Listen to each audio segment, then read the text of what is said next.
அவள் வேகமாக தாத்தா அருகில் சென்று, தாத்தா அது என்று வேதிகா பேச ஆரம்பிக்க, நான் கீழே டைனிங் ஹால்ல இருக்கேன், நீ சீக்கிரம் கிளம்பி வா, ஒரு முக்கியமான விஷயம் பேசணும் என்று கூறி வேகமாக அங்கிருந்து சென்று விட்டார் அதியமான். வேதிகா கோபமாக திரும்பி சர்வாவை முறைத்தாள். தனக்கு கிஸ் கொடுத்த சர்வாவை வேதிகா என்ன செய்யப் போகிறாள்? வேதிகாவும் சர்வாவும் கிஸ் அடித்துக் கொண்டிருப்பதை பார்த்த அதியமான், ஓ சாரி, தப்பான நேரத்தில் வந்துட்டேன். வேதிகா, ஒரு முக்கியமான விஷயத்தை பத்தி உன்கிட்ட பேசணும். எனக்கு இன்னைக்கு அர்ஜென்ட்டா ஒரு அப்பாயின்மெண்ட் இருக்கு, அதுக்கு நீயும் என் கூட வரணும். நான் கீழே டைனிங் ஹால்ல வெயிட் பண்றேன், நீ கொஞ்சம் சீக்கிரம் வா என்று வேக வேகமாக கூறிவிட்டு அங்கிருந்து சென்றிருக்க, சர்வாவோ கடவுளே கடவுளே கடவுளே என்ற அதே அதிர்ச்சியில் இருந்தான். முதல் தடவை சர்வாவையும் அவளையும் ஒன்றாக பார்த்ததிலிருந்து அதியமான் மொத்தமாகவே வேதிகாவை வெறுத்திருந்தார். எந்த முக்கியமான பிசினஸ் விஷயங்களையும் அவளோடு டிஸ்கஸ் செய்வதில்லை. அவளே அதை பற்றி விசாரித்தால் கூட பெரிதாக அவளிடம் அதை பற்றி எதுவும் பேச மாட்டார். ஆனால் இன்று அவராகவே அழைத்திருப்பது வேதிகாவிற்கு சந்தோஷத்தையும் ஆச்சரியத்தையும் கொடுத்தது.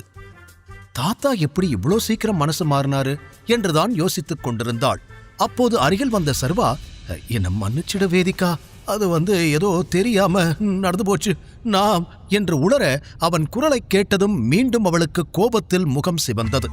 ராஸ்கல், எவ்வளோ தைரியம் இருந்தா எனக்கே கிஸ் கொடுப்ப என்று கோபத்தில் அவன் சட்டையை பிடித்து, நீ என்ன பண்ணாலும் நான் எதுவும் செய்ய மாட்டேன்னு நினைச்சிட்டேல, உன்ன என்று அவனை திட்டிக்கொண்டே போனவள் தாத்தா அழைத்தது ஞாபகம் வந்ததும், உன்னை அப்புறமா வச்சுக்கிறேன் என்று கூறி வேகமாக குளியல் அறைக்குள் சென்று விட்டாள். ஆள் ரொம்ப உக்கிரமா இருக்காளே, வெளியே என்ன செய்ய போறாளோ என்று யோசித்த சர்வா அவசரமாக சர்வன்ட்ஸ் ரூமில் இருந்த பாத்ரூமை பயன்படுத்திவிட்டு நேராக டைனிங் டேபிளை நோக்கி சென்றான். அவன் அமர்ந்து சாப்பிட ஆரம்பிக்க சிறிது நேரத்தில் வேதிகாவும் அங்கு வந்து சேர்ந்தாள். தாத்தாவின் அருகில் அமர்ந்தவள், என்னமோ முக்கியமா பேசணும்னு சொன்னீங்களே, என்ன விஷயம் தாத்தா என்று கேட்க, நீ விக்ரமன் கம்பெனியோட டீலை ஃபைனலைஸ் பண்ணி வச்சிருந்தேல, அதுக்காக இன்னைக்கு வர சொல்லி இருக்காங்க. கம்பெனியோட ரெப்ரசன்டேட்டிவா நீதான் இருக்கணும்னு அவங்க ஆபீஸ்ல இருந்து சொல்லி அனுப்பியிருக்காங்க. அதனால இந்த கான்ட்ராக்ட் வேணும்னா நீ என் கூட வரணும் என்று அதியமான் சொல்லிக் கொண்டிருக்க, சர்வா முகத்தில் லேசான புன்னகை. இவை அனைத்துமே சர்வாவின் ஏற்பாடுதான். அவன் சொன்ன அனைத்தையும் விக்ரமன் சரியாக செய்திருந்தார். எப்படியாவது மீண்டும் வேதிகாவின் செல்வாக்கை அந்த குடும்பத்தில் அதிகரிக்க வைக்க வேண்டும் என்றுதான் சர்வா இந்த ஏற்பாட்டை செய்திருந்தான். அதியமான் சொன்னதை கேட்ட அம்பிகா, இதை விட்டா நல்ல சான்ஸ் கிடைக்காது, உடனே சரின்னு சொல்லு என்று வேதிகாவிடம் கூற, அவளும் உடனே, இதுல என்ன இருக்கு தாத்தா, நம்ம சேர்ந்து போலாம், நான் என்னோட கார்ல வரவா இல்ல நம்ம எல்லாரும் சேர்ந்து போலாமா என்று உற்சாகத்துடன் கேட்டாள். அவளது சிரித்த முகத்தை பார்த்து சர்வாவிற்கு மிகவும் மகிழ்ச்சியாக இருந்தது. நாம போகும்போது தனித்தனியா போய்க்கலாம், அதுக்கப்புறம் எனக்கு வெளியில போற வேலை இருக்கு, நீயும் ஆபீஸ்க்கு போகணும் இல்ல என்று கூறி அதியமான் சாப்பிட்டு முடித்து எழுந்திருக்க, வேதிகாவும் உடனே அவர் பின்னால் கிளம்பினாள். அனைத்தையும் வேடிக்கை பார்ப்பது போல அமைதியாக பார்த்து கொண்டிருந்தான் சர்வா. அவர்கள் சென்ற பிறகு டேபிளை சுத்தம் செய்த அந்த வீட்டு வேலைக்காரர்கள் இருவர் சர்வாவை மதிக்காமல் முகத்தை திருப்பிக் கொண்டு சென்றனர். அங்கிருக்கும் எல்லாருக்கும் மரியாதை கொடுப்பவர்கள் சர்வாவை ஒரு ஆளாக கூட மதிக்கவில்லை.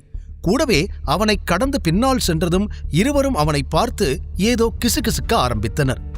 நம்ம வேதிகா மேடம் அவங்க ஹஸ்பண்டுக்கு எவ்வளோ காஸ்ட்லியான ட்ரெஸ் வாங்கி கொடுத்துருக்காங்க தெரியுமா, அதோட விலையே பல லட்சமா, அவனுக்கு வந்த வாழ்வை பாத்தியா என்று ஒரு பெண் சொல்ல, ஏய் சும்மா இரு, நாம இப்படியெல்லாம் பேசக்கூடாது, என்ன இருந்தாலும் அவர் நம்ம மேடத்தோட ஹஸ்பண்ட், அவருக்கு மரியாதை கொடுக்கணும் என்றதும் முதலில் பேசிய வேலையாள் சத்தமாக சிரித்து, அவனுக்கும் நமக்கும் ஏதாவது வித்தியாசம் இருக்கா என்ன, நம்ம நிலைமைதான் அவனுக்கும், சொல்ல போனா நாம தான் அவனை விட அதிகமா சம்பாதிக்கிறோம், இப்படியே பேசிக்கிட்டு இருந்த யார்கிட்டையாவது நீ திட்டு வாங்க போற என்று அவர்கள் இருவரும் பேசிக்கொண்டே உள்ளே செல்ல, இவை அனைத்தையும் கேட்டாலும் சர்வா முகத்தில் எந்த மாற்றமும் இல்லை.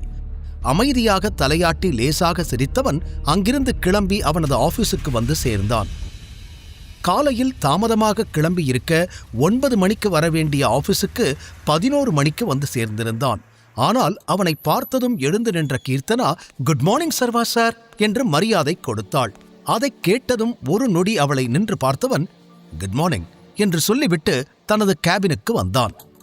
பரவாயில்ல, விக்ரமன் சொன்னதுக்கு அப்புறம் கீர்த்தனா நிறையவே மாறியிருக்கா, இல்லனா லேட்டா வந்ததுக்கு என்கிட்ட பிரச்சனை பண்ணி என் மூடையே ஸ்பாயில் பண்ணியிருப்பா என்று நினைத்துக்கொண்டே தனது வேலையை ஆரம்பிக்க அவனுக்கு ஆலியாவிடமிருந்து போன் வந்தது. அதை எடுத்து காதில் வைத்தவன், சொல்லு நந்திதா என்றதும், நந்திதா இல்ல, ஆலியா பேசுறேன். இன்னைக்கு ஈவினிங் 4 o'clock நீ ஃப்ரீயா? நம்ம மீட் பண்ணலாமா? 4 மணிக்கு நீ எங்க இருக்கியோ அங்க உன்னை பிக்கப் பண்ண கார் வரும். திரும்ப ரிட்டர்ன் அவங்களே உன்னை டிராப் பண்ணிடுவாங்க என்று அடுத்தடுத்து பேசிக்கொண்டே போனாள்.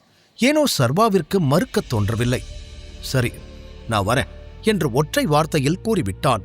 அவளும் அழைப்பை துண்டித்துவிட, வேகமா எல்லா வேலையும் முடிக்கணும் என்றவன் அடுத்த 2 மணி நேரம் மிகவும் கவனமாக வேலைகளை எல்லாம் செய்ய ஆரம்பித்தான். பிறகு லஞ்ச் டைம் வந்ததும் வழக்கம் போல கேண்டீனுக்கு வந்தான். அங்கு கூட்டமாக நின்று கொண்டிருந்த சிலர் சர்வாவை பார்த்ததும் தங்களுக்குள் ஏதோ பேசிக்கொண்டனர். அது தெரிந்த போதும் தேவையான உணவை மட்டும் வாங்கிக் கொண்டு ஒரு டேபிளில் அமர்ந்து சாப்பிட ஆரம்பித்தான். ஏய், நீங்க ஒரு விஷயம் கவனிச்சிங்களா? நாம தெரியாம ஒரு 10 நிமிஷம் லேட்டா வந்தா இந்த கீர்த்தனா சிடுமூஞ்சி எப்படி கத்துவா? இன்னைக்கு இந்த ஆபீஸ் அசிஸ்டன்ட் 2 மணி நேரம் லேட்டா வந்திருக்கான். அவ ஒண்ணுமே சொல்லல, எந்திரிச்சு விஷ் பண்ணிக்கிட்டு இருந்தா தெரியுமா என்று ஒரு பெண் சொல்ல சர்வா அவளை திரும்பி பார்த்தான். அந்த பெண்ணும் சர்வாவை பார்த்து லேசாக புன்னகைத்தாள். மீண்டும் சர்வா திரும்பி தன் உணவை சாப்பிட ஆரம்பிக்க அந்த பெண் பேச்சை நிறுத்துவதாக இல்லை. என்ன இருந்தாலும் நம்மள மட்டும் அப்படி திட்டிட்டு இன்னைக்கு இவனை மட்டும் ஒன்னும் சொல்லலைனா எனக்கு பார்க்க எப்படி இருக்கும் என்று முதலில் சொன்ன அந்த பெண் முகத்தை சுருக்கிக் கொண்டு சொல்ல, அவன் ஃப்ரெஷருங்கிறதுனால மன்னிச்சு விட்டுருக்கலாம். அப்படி இல்லைனா இவன் ஏதாவது ரெக்கமெண்டேஷன்ல வந்திருப்பான். அதான் கீர்த்தனா இப்படி சொம்ப அடிச்சுக்கிட்டு இருப்பா. எப்படியும் இன்னும் 2-3 நாள்ல மேனேஜருக்கு இந்த விஷயம் தெரிஞ்சிடும். அதுக்கப்புறம் அவர் பார்த்துக்குவாரு. நீ ஃப்ரீயா விடுடி என்றான் ஒரு இளைஞன். எவ்வளோ பெரிய ரெக்கமெண்டேஷனா இருந்தாலும் அவன் வெறும் ஆபீஸ் அசிஸ்டன்ட் தானே. நம்மள மாதிரி ஒரு எம்ப்ளாயி கூட அவன் கிடையாது. அவனுக்கு இவ்வளோ சலுகை எதுக்கு?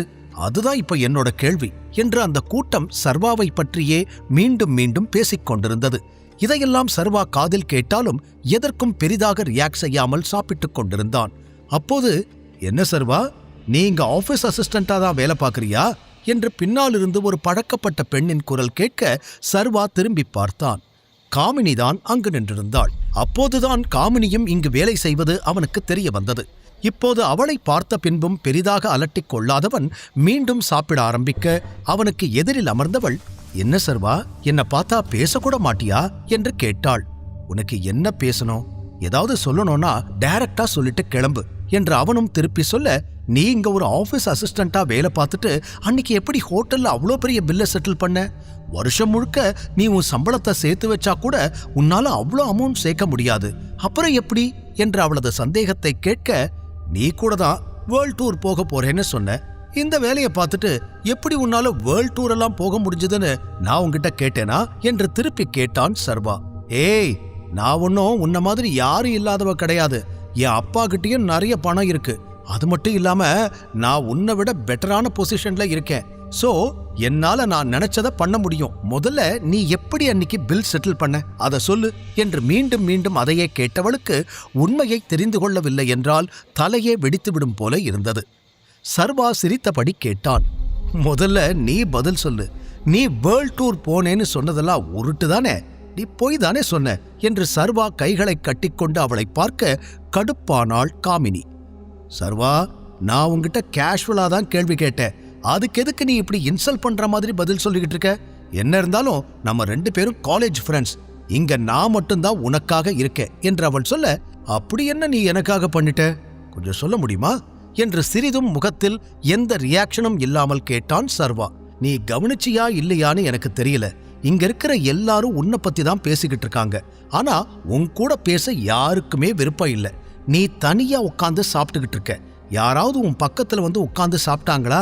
இல்ல உன்கிட்ட பேசதான் ட்ரை பண்ணாங்களா? இல்ல. ஆனா நான் தான் உன்னை தேடி வந்து உன்கிட்ட பேசிக்கிட்டு இருக்கேன். நீ என் காலேஜ் ஃப்ரெண்டுங்கிறதுனால. அதுக்காகவாது கொஞ்சம் மரியாதை கொடுத்து என்கிட்ட பேசு என்று காமினி கூற, சர்வா பெரிதாக அதை கண்டுகொள்ளாமல் சாப்பிடுவதிலேயே கவனமாக இருந்தான். அதில் அவளுக்கு இன்னும் தான் எரிச்சல் அதிகமானது. உன்னை போய் ஃப்ரெண்டுன்னு நினைச்சு பக்கத்துல உட்கார்ந்தேன் பாரு, என்ன சொல்லணும்? உன்னோட இந்த ஆட்டிடியூடுக்காகவே நீ கண்டிப்பா வருத்தப்படுவ என்று அவனுக்கு சாபம் விடுவது போல சொன்னவள் தனது பிளேட்டை எடுத்துக்கொண்டு அங்கிருந்து எழுந்து சென்று விட்டாள். அப்போது கூட அவளை சர்வா கண்டுகொள்ளவில்லை. பின் மீண்டும் தனது கேபினுக்கு வந்து சேர்ந்தவன் மிச்சமிருந்த வேலைகளை பார்க்க ஆரம்பித்தான். வேக வேகமாக தன்னுடைய வேலைகள் அனைத்தையும் துரிதமாக முடித்தான் சர்வா. சிறிது நேரத்திலே மணி 4 எட்டி இருக்க கடிகாரத்தை பார்த்தவன் ஆலியாவிடமிருந்து ஏதாவது மெசேஜ் வந்திருக்கிறதா என்று பார்த்தான். எதுவும் வரவில்லை. மெசேஜ் பண்ணலேனாலும் கண்டிப்பா ஆள் அனுப்பியிருப்பா என்று யோசனை செய்தவன் அனைத்தையும் எடுத்து வைத்துவிட்டு வெளியில் கிளம்ப தயாரானான். சர்வா லாபி அருகில் வந்து லிப்டுக்காக காத்து கொண்டிருக்க சிலர் அங்கு அவனையே பார்த்து கொண்டிருப்பதையும் அவனை பற்றி பேசுவதையும் கவனித்தான். ஆனால் அதை பெரிதாக கண்டுகொள்ளவில்லை. ஆனால் அவனை தடுத்து நிறுத்தும் விதமாக திடீரென ஒரு குரல் கேட்க ஒரு நொடி நின்றான் சர்வா. உங்களுக்கு சர்வாவோட ஹிஸ்டரி தெரியுமா? ரொம்ப கேவலமான கதை தான் அவனது. அவன மாதிரி ஒரு ஆளை நீங்க பார்த்திருக்கவே மாட்டீங்க. டீ கடையில டீ கிளாஸ் கழுவிக்கிட்டு இருந்தான். அதே கடையில காலையில மதியம் நைட்டுன்னு 3 வேளையும் டீ பிஸ்கட் சாப்பிட்டே உயிர் வாழ்வான். ஆனா இன்னைக்கு பாருங்க, எவன் கைய கால புடிச்சோ இப்படி ஒரு வேலைக்கு வந்திருக்கான் என்று சர்வாவின் பழைய பெருமைகளை உற்சாகமாக சொல்லிக் கொண்டிருந்தாள் காமினி. இவை அனைத்தையும் கேட்ட சர்வா ஒரு நொடி அவளை திரும்பி பார்த்தாலும் அதற்கு மேல் கண்டுகொள்ளாமல் லிப்டில் ஏறி சென்று விட்டான். சர்வா அவளை மதிக்கவில்லை என்பதற்காக எப்படியாவது பேசி அவனை வம்பு இழுத்து மற்றவர்கள் முன்னால் அவமானப்படுத்த வேண்டும் என்ற முடிவில்தான் இதெல்லாம் செய்தாள். ஆனால் அவன் கண்டுகொள்ளாமல் சென்று விட்டது அவளுக்குதான் இப்போது பலத்த அவமானம். அதனால் கடுப்பானவள், ஓ, உனக்கு அவ்வளோ ஆயிடுச்சா? உன்னை விடமாட்டேன் சர்வா, என்ன பண்றேன்னு பாரு என்று அவன் பின்னாலேயே தானும் சென்றாள். கீழே வந்த சர்வா தனது போனை பார்க்க அதில் ஆலியா அவனுக்கு எந்த காரில் வரவேண்டும் என்பதற்கான அனைத்து டீடைல்ஸ்களையும் அனுப்பியிருந்தாள். அவன் அதை பார்த்து கொண்டே நிமிர்ந்து பார்க்க எதிரில் ஒரு லக்ஸுரியான கார் நின்றிருந்தது. அதன் டிரைவர் சர்வாவிடம் மரியாதையாக வந்து நின்று, சர்வா சார், நம்ம போலாமா என்று கார் கதவை திறந்து விட்டபடி கேட்டான். தலையாட்டிவிட்டு காரில் ஏறி அமர்ந்தான் சர்வா. அவன் பின்னாலேயே ஓடி வந்த இந்த காட்சியை பார்த்த காமினியால் தன் கண்களையே நம்ப முடியவில்லை. இவ்ளோ எக்ஸ்பென்சிவான கார்ல சர்வாவா? அதுவும் டிரைவர் இவனுக்கு கார் கதவெல்லாம் திறந்து விடுறான் என்ற அதிர்ச்சியில் உறைந்தே நின்றாள். அவன் காரில் ஏறியதும், சார், பாட்டு ஏதாவது போடவா என்று டிரைவர் கேட்க சர்வா தலையசைத்தான். இப்ப நம்ம எங்க போறோம்? ஆலியாஸ் பாரடைஸ் என்றதும் சர்வா மெலிதாக சிரித்தான். கார் கிளம்பியது. இவை அனைத்தையும் பார்த்து கொண்டிருந்த காமினியின் காதிலிருந்து புகையும் கிளம்பியது. தன்னை வாய்ப்பிழந்து ஆச்சரியத்தோடு பார்க்கும் காமினியின் பார்வை சர்வாவிற்கும் ஒரு கெத்தை கொடுத்திருக்க வேண்டும். எனவே அவளை கண்டுகொள்ளாமல் அப்படியே சென்று விட்டான். ஏற்கனவே அவன் மீது இருந்த சந்தேகம் இப்போது காமினிக்கும் இன்னும் அதிகமானது. ஹோட்டல்ல 5 லட்சம் பில்ல செட்டில் பண்ணா, இப்போ எக்ஸ்பென்சிவான கார்ல போறான். முழு கதையையும் கேட்டு மகிழ பாக்கெட் FM ஆப்பை டவுன்லோட் செய்யுங்கள். லிங்க் டிஸ்கிரிப்ஷனில் கொடுக்கப்பட்டுள்ளது.